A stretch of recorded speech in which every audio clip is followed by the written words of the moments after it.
Hi, everybody, and welcome to the Canadian Podcast. I'm Andrew Campbell, and we have a very special episode for you today, as the Dairy Farmers of Canada just finished their annual general meeting in Ottawa, and my co-host Sarah Sache is live right from the meeting floor, on location. Sarah, how's it going in Ottawa? You're fulfilling a dream of me being on location, Andrew. No, it's been great. There's actually a reduced number of people here, so the meeting was able to go ahead, but only with voting delegates. So I'm fortunate to be one of those and be on the site at the meeting, but it is a little bit different flavor than we've experienced in past. Normally the summer meeting is kind of a family event. People bring their kids, and it's a time that we all get together, but just seeing anyone at all has been absolutely wonderful, and the speakers have been fantastic. I was thrilled. A lot of the speakers this year were women. We had some really strong presentations, and I've enjoyed myself. So looking forward to getting back to my family, but it's been a very worthwhile couple of days here. Oh, that's awesome to hear. Like, is there anything, from those couple of days, anything, stick out to you as kind of a highlight or, something that farmers there are talking about? Well, we're definitely talking a lot about sustainability, which I think our industry will be for a long time going forward. But the work that's being done at the national organization to address that is really impressive. We've been able to hear a lot from the staff, connect a lot with the directors of the organization about how they're feeling and the sense that they're getting about things, and really are starting to get some sense, which we'll talk about later on, of what it's going to look like for farmers going forward. Because really, we can talk about sustainability all we want, but we need to make it feel like something that we can all adapt to and do. So I think that picture is starting to come together here at this meeting.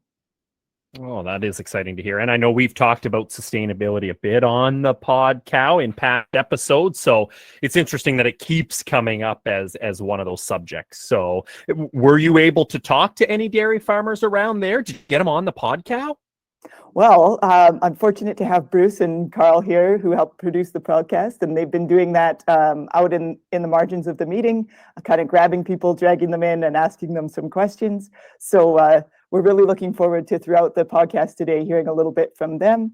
And they've asked them a couple of questions. So one of those is, as dairy farmers, what do you see as the biggest challenge ahead? And then additionally, what do you see as the biggest opportunity? So here's what they had to say.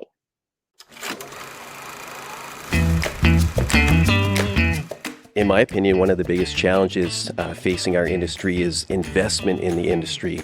Probably the biggest challenge is the pressures from other countries wanting to get into our market.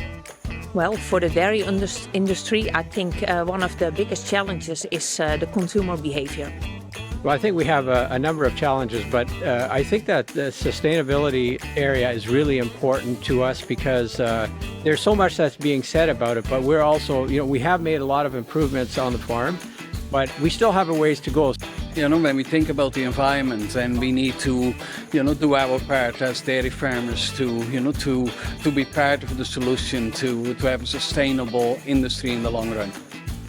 Well, it's just a large and diverse industry. It's across Canada, 10 provinces, large farms, small farms. To try to get everybody on board with anything is difficult, even culturally, as far as language and that type of thing. So that would be our challenge, I believe. What is the consumer gonna do, keeping the government in mind, keeping their behavior in mind? What are they gonna buy, for what price? Where does it come from? It's a lot. We'll have to understand the consumer. We got to keep strong as far as closing our borders go to imported milk. To modernize, whether it's processor investment in new plants and new technology, or whether it's on the farm as well, to make sure we're, cutting edge. So that would be the biggest challenge, in my opinion. Oh, I think we have all kinds of opportunities. Yeah, that's a good question. Yeah, so I think the greatest opportunity is around the fact that we're producing nutrient-dense food, top quality food here in Canada, And I think that there's so much opportunity there in way of developing new products and also just all the products that we currently produce here already in Canada. So I think dairy is a very attractive product. Consumers, we know it in many fridges across Canada and across the world, and I believe there is a bright future for the dairy industry. I think that same question is also the opportunity. How are we going to tackle that? And I think by going net zero by 2050, we are showing that we are doing the best management practices, not only for the consumer, but also for ourselves. That would be an opportunity as well, I would say, because, when you've got large farms, small farms, and the regional differences, if you can get something going on working together, I think that would be really key on driving the industry forward. I do think agriculture, actually, like even talking about the sustainability, when it comes right down to it, the only people that actually sequester carbon are farmers. We're the only ones that sequester carbon. So I think once we get that message across to consumers, they'll appreciate farmers more and probably back us more. So I'm really excited about that, actually, as a farmer.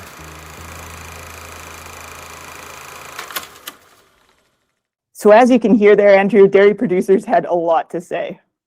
Very interesting indeed, Sarah. Hard to believe you get dairy farmers in a room together and they have an opinion. Isn't that weird? Anyway, if you, listening out there, would also like to have your opinions heard, don't hesitate to reach out. We're on Facebook, we're on Twitter, and you can always write to us directly if you want. The email is podcast@canadianpodcow.ca. And now, Sarah, you have some interesting guests for us directly from the GFC AGM. Over to you. So back in February, the Dairy Farmers of Canada unveiled their new goal of net zero greenhouse gas emissions by 2050 for on-farm dairy production. At the time, we did an episode on this big announcement, and if you missed it, you can of course find it on your favorite streaming platform or simply by going to canadianpodcow.ca. Just now at DFC's AGM, there was an interesting panel on the progress made since the announcement and about dairy farming forward to reach net zero by 2050. I'm with a couple of the panelists right now so that they can give us a bit of a sense about where things stand after some time has passed here. So let me introduce you. Today we have Annie AcMoody, Senior Director, Policy, Trade and Sustainability, and Korb Whale from Clovermead Farms, and one of the leaders that got the Dairy Farmers of Canada to establish the goal of net zero GHG by 2050. Thank you both for making the time to talk to me today. My pleasure. Happy to be here. So 6 months after the big announcement, where are we? Where do we stand with all of this? Well, we stand that we've been doing a lot of work. 6 months really feels like it was yesterday, but there's been multiple front that we've been leading to develop a strategy that will be more concrete for farmers. One thing that we launched that I think that has really led the direction, and Korb, you should, maybe I'll pass it on to you right after, but we formed this Farmer Sustainability Advisory Group, with which we've met multiple times since February to really gather input and find out what was most critical from their point of view in terms of the direction this initiative should take. Yeah, so I think setting the goal in February was really important, and then we had to figure out how to do it. And to Annie's point, one of the things that was really important was how to communicate this message to farmers so that farmers have the ability and the desire to take up some of the things we're asking them to do. So in February, we asked for volunteers, farmers from across the country, to join our advisory panel. We had really good uptake, and it goes from coast to coast. I'd love to say coast to coast to coast, but we're not there yet. So 45 different farmers bring their opinions, their ideas, and their perspectives to this committee. And Annie and her team present the work that we've been working on at DFC for comment from these farmers. And it's really changing the way we're moving forward. In some ways, it slows it down, but it's definitely better. So I think that's one of the major things that we've been working on. We promised at this meeting that we would release the how and the what, and I think we're getting there. And by hopefully fall, we'll have more concrete ideas of the how and the what. So that's great to hear that producers are being engaged throughout this process and coast to coast, as you say. Generally speaking, what's been the producers' reaction? And maybe we'll go to Korb and then to Annie. Like, what are you hearing in terms of feedback at this point? So early on, I think there's a lot of hesitancy about how we're going to tackle this huge project. And I think they're nervous about, first of all, how well they're doing on their farm. They don't really know. They don't have a tool to use on their farm. They don't, am I good? Am I bad? If I am bad, how do I improve? What is the low-hanging fruit on my farm? I think we learned a lot about how farmers want to get that message. So we had plans internally about how we were going to put out the message, but farmers from across the country have different ways of learning and different ways of taking in some of the inputs that we want to provide. And for example, some groups really want face-to-face kitchen table meetings, whereas others were happy to receive their information on podcasts. So I think those are some of the things, some of the feedback we're getting. Yeah, and one of the concrete thing in the feedback is, getting to that how. Like, how can I get involved? How can I do it? And Korb mentioned this work that we've been doing in the implementation guide that we're hoping to release this fall. We were hoping to hand it out this week, but to the point about the feedback we've received, we've really taken it in to make sure that it's relevant for farmers. So that's one thing that has been on the feedback. But you mentioned, we've talked about the farmer feedback. We've actually had a lot of other groups reach out to us to talk about what they thought about the announcement. So I think government was a really big one, and that's helped us build a relationship with them, but also multiple other stakeholders within the dairy supply chain and outside of the supply chain. A lot of interest was generated, and overall the feedback was kind of wow, this is great, you guys are leaders within agriculture and taking this on. It's ambitious, it will be challenging, but it's great to see that farmers were proactive in viewing this. So of course we still have to be mindful of the farmers' feedback, because ultimately they're the ones who are going to have to do this, and we're going to be working with them, but hopefully we can leverage all this outside interest and help them achieve some of the goals that we set forward. I was just going to ask you about that side of it. So in terms of the partners and other stakeholders, how do you think we can build those relationships as we go forward? Well, we've really tried since the announcement to build those, and we've had many discussions. And I think moving forward, as we have our plan and as we know what concretely farmers can do on the farm, then we can go back to government and say, well, listen, your programs are great, there's money, but it's not applicable. It's too much administrative work. We can really tailor our conversation to say, this is our plan and this is how you can help us achieve it. And the same with other stakeholders as well, right? Now that we have a direction, it's to take it and say, well, this is what would help us. And ultimately it helps them too, because they all share similar goals. I don't know if you have I think that's an important point, is that they too have goals. They have environmental goals and GHG emission goals. So if we align with each other, we can help each other out. And I think that is a true partnership. So I'd love to hear that you're trying to make it manageable on the producer side. I feel that overwhelm and get a sense of what that's like kind of in the producer community. But there are still producers out there that hear sustainability and they immediately think about more regulations and more rules coming their way. And it just sounds like a lot of work. How would you respond to that? And we'll go to Annie perhaps, and then over to Korb. Yeah, and really what part of this question, and I think it's really well founded, because there's a lot of areas where there's regulations that impact farms and they're required to fill out administrative work. But I think that's part of being this proactive, where we can lead this initiative rather than it being dictated to us. So I think there's also that taking ownership that allows us to make something that works for the farmer community. And on the administrative load, that potentially Korb mentioned a tool that, farmers could try to find out where they're at. We're trying to work on that, where we could allow farmers to have access to a tool, but really keeping it at this time where, it's more of I want to do it, so I'll do it. And maybe if I'm not ready, then I can see how my neighbor's doing and maybe I'll try a little bit later. So kind of this step by step will allow to take it, bite size at a time. I don't know if you have other thoughts on that, Korb? Yeah, you want to weigh in on that one? Well, so I think there's some validity to that apprehension, quite frankly. And I think if we look across the Atlantic Ocean to Holland and look at nitrogen legislation, and you look at UN looking at legislating environmental programs and different trade agreements talking about the environment, that there is a legitimate worry for producers about legislation. And I think I think one of the big benefits of DFC taking on this challenge and coming up with our own program is that we are going to be able to control the narrative, first of all, but also the program that fits farmers' needs. We're not going to wait to be legislated. We're going to provide a solution to farmers, by farmers, for farmers. And in the end, if we can meet the goals without being legislated to, that saves the government a lot of work, and it's to our benefit because it's going to be produced for us, by us.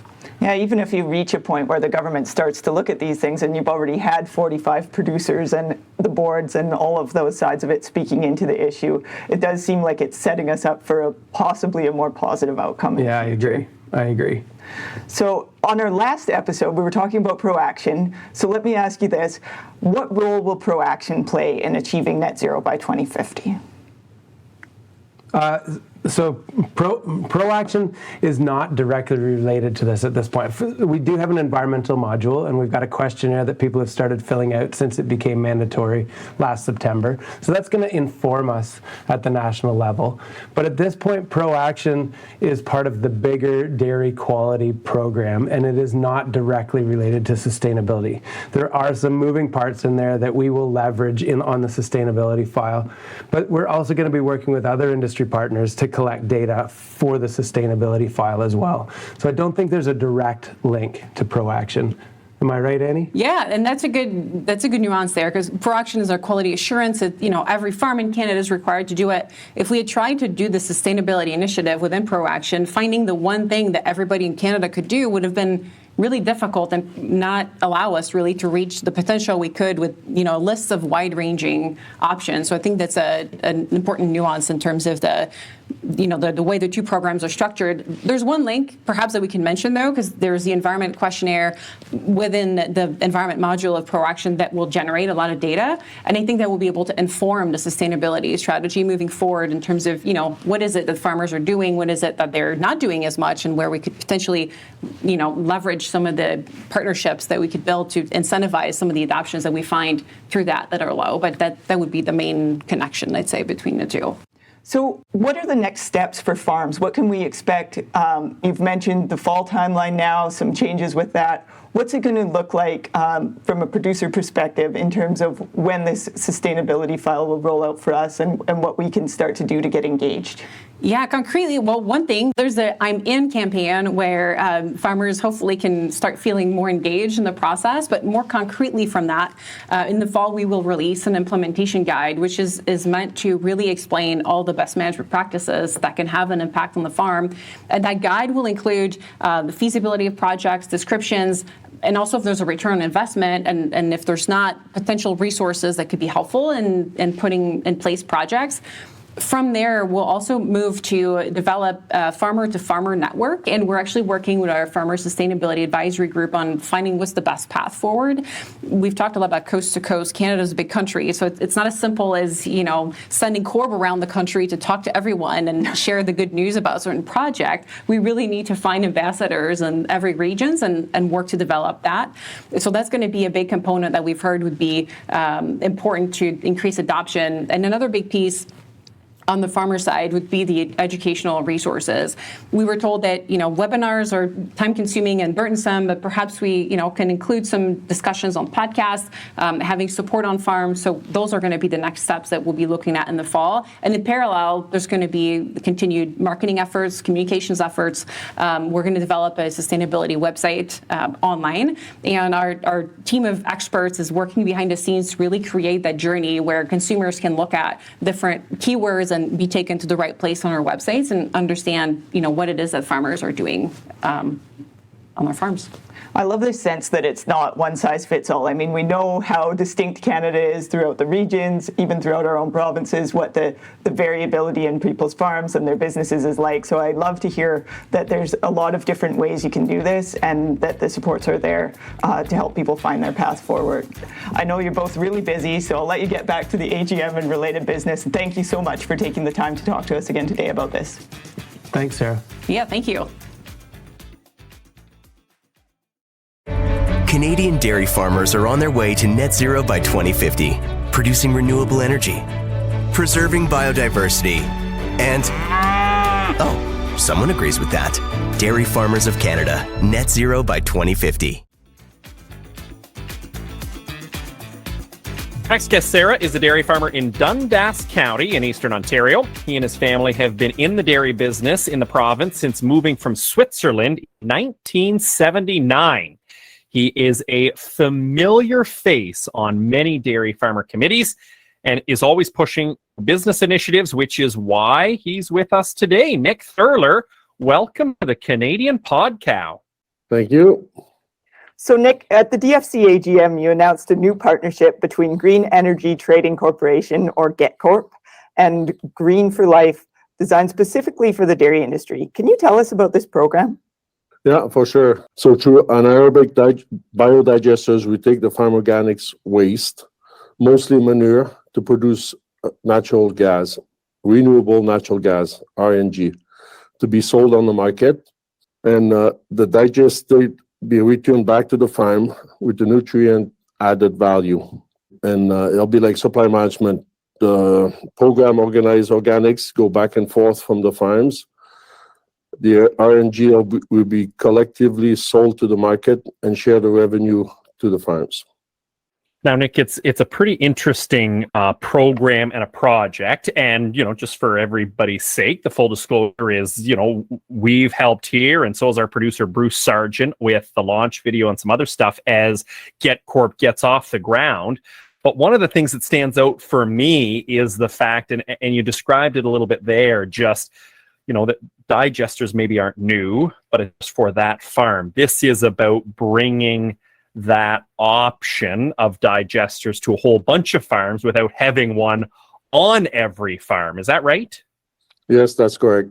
So it's a technology from a newer technology from Denmark. So when we set this up, we wanted to make it available to all farms, not just a few farms, a few larger farms.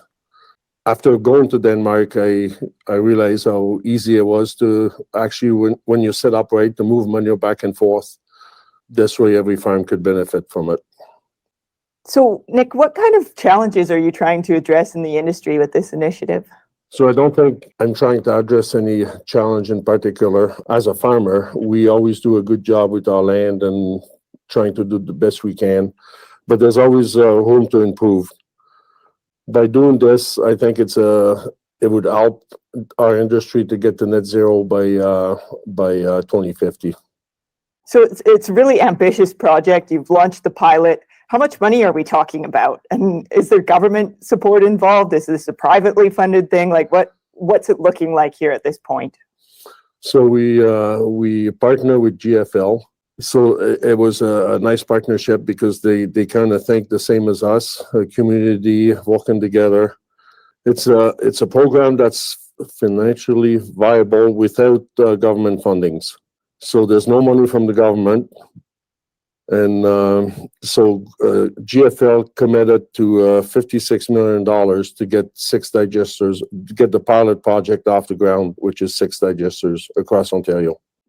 And that 6, Nick, is really just the beginning. One of the things that surprised me when I first learned about it was the fact that your goal is to get over 300 digesters built across the whole country by the end of the decade, which, I mean, when you're talking over 300 is coming up very quickly. To me, it sounds ambitious. I mean, what does it represent? And how do you talk about the first 6 coming, which is a great start, but how do you get 6 to 300? Yeah, it's ambitious for sure. And I've got some really good partners to get to this. So we wanted a way for the dairy industry to work together and make a collective impact, because working together you always get greater returns. So if we would hold out too slowly, it would be probably just pockets in and there. And to get the interest of all dairy farms, the quicker the better. The rollout captures 80% of the manure across Canada. It's a minimum of reducing 1.5 million metric ton of GHG emission per year. So to get this done, we will have plans for service delivery, transport delivery, operating platform, and that we can scale as planned. Even construction crews are already getting lined up over in Denmark. We know the quality of the service is key to grow a program, so we've been prepared for that. Bringing the experts to Denmark who have already successfully scaled project with farmers, we feel that we should be able to get this done. So if we know one thing about our industry, it's that it's extremely vast and diverse. There's no one size fits all kind of solution for farms across the country. But I understand you've addressed that in providing kind of varying levels of participation for farmers. So I learned the last couple of days, there's 3 of those. Can you explain to us what those are and what's in it for the farms? Yeah, for sure. So since our company is going to look after the service, we wanted a one-size digester, so we only have one like same size pumps, and a lot easier for servicing. So we created two ways to participate. So there's a participant, a host farm, and a plant owner. So the participant, we would get a contract with him for his manure for hopefully for 10, 15 years. So we'll go pick up his manure, bring it back to the digester, bring it back to him. We'll pay him a fee for his manure, and then he gets it digested back. That's 35% more available to the plant, so he should get a saving on his fertilizer. And then he's going to have a share profit in the GET dairy. So every farmer is going to be, it's going to act like a co-op, and at the end of the year, there'll be a dividend according to the amount of manure that they ship to the digester. The host farm, so the host farm would get the digester on his farm. The company would pay him for his land, would pay him for his manure. He would get the bump on the fertilizer and the same thing. And then the plant owner, so the plant owner would, so you would put 20% down, the rest get financed by the company. And then the same thing, so a plant owner, it would cost you money to get into it, but the return would be a little bit better than the other two. The participant and the host farm, they don't have to put any money out, and they get like a steady income. Now, Nick, it's clear that obviously you believe in this project for all that you've done to kind of bring it to this stage. I know that construction has started on your farm with building one of these. Can you talk a little bit about what stage you're at in construction and what needs to be done for, not only you to install and operate it, but for anybody else down the road that might be doing it as well? So yeah, the construction started on my place. They're putting foundations in for the silos right now. So it's just like when you build anything else, there's always extra work to involve, but like get the ground ready and that kind of stuff. But other than that, it's the company puts a digester in, and I took it on to get my manure to the pre-pit tank. So I put a bunch of pipes in to get all the manures got to go to the one premix tank. So that's about the size of the work really that's involved with me.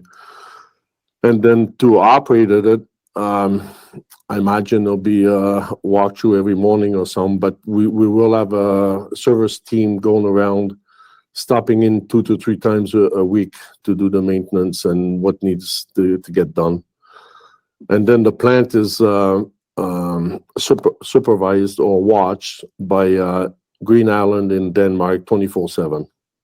Well, this sounds like a really interesting and scalable opportunity, Nick. What are the next steps for the program, and where can our listeners learn more about it if this has piqued their interest and they want to get more details?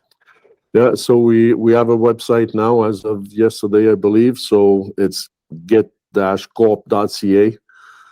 So you could go on the website. There's lots of information on there. There's a place to register.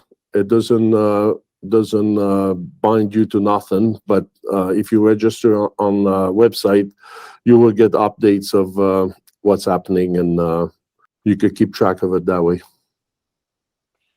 Well, Nick, it's an exciting venture, and I certainly have got to say how fascinated. I love when, as an industry, we can kind of work together to tackle some of those. And I know that, the whole concern that our consumers have over greenhouse gas emissions, to be able to solve that in a big way and to do it together sounds a pretty exciting opportunity. So I'm excited to see how you come along with it, and just really thank you for taking the time to join us on the podcast. Okay, thank you very much. And that's it for this edition of the Canadian Podcast. Well, Sarah, it was great to have you in Ottawa to report back about what was going on at the DFC AGM. Yeah, it's been great to be here, and I always like to touch base with the organization and get a sense of what Dairy Farmers of Canada is doing. And man, there's a lot going on, and it's impressive work. So looking forward to seeing all of this unfold in the months ahead. Now, you did mention you are also looking forward to getting home. I'm curious because I always see pictures that you share online of you driving tractor and looking after cows and calves and bookwork and all that kind of stuff. Is everybody at home pretty excited to have you back to be able to do that too? I think they've been having a pretty good time without me. I made it out here between cuts, which was great. We got a cut off right before I left. I've got a little bit of accounting to do when I get back, but the sun's been out. They've been in the pool. They've been barbecuing, and of course doing daily chores and all of that. But I think they've had an all right time. So I'm not feeling too guilty, but definitely looking forward to seeing their faces when I get back home. Well, I hope they left at least one pool party or one barbecue for you to attend. Here you are doing all this work in Ottawa, and they're just loving life, are they? Well, it's been freezing cold at home, so I understand the sunshine's there, and I just hope our corn is turning to green from a strange shade of yellow at this point. So it's good to hear the nice weather is upon us.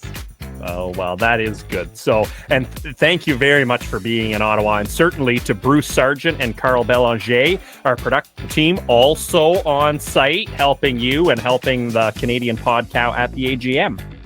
Yeah, it's been a treat to meet both of those guys in person this time, so I've enjoyed that. And a big thanks, we can't let this one go unsaid, to the Dairy Farmers of Canada for sponsoring our podcast. And of course to you, Andrew. Thank you so much for being here and connecting virtually with us. And thanks to the listeners for listening. I hope you enjoyed it, and we'll talk to you soon on another episode of the Canadian Podcast.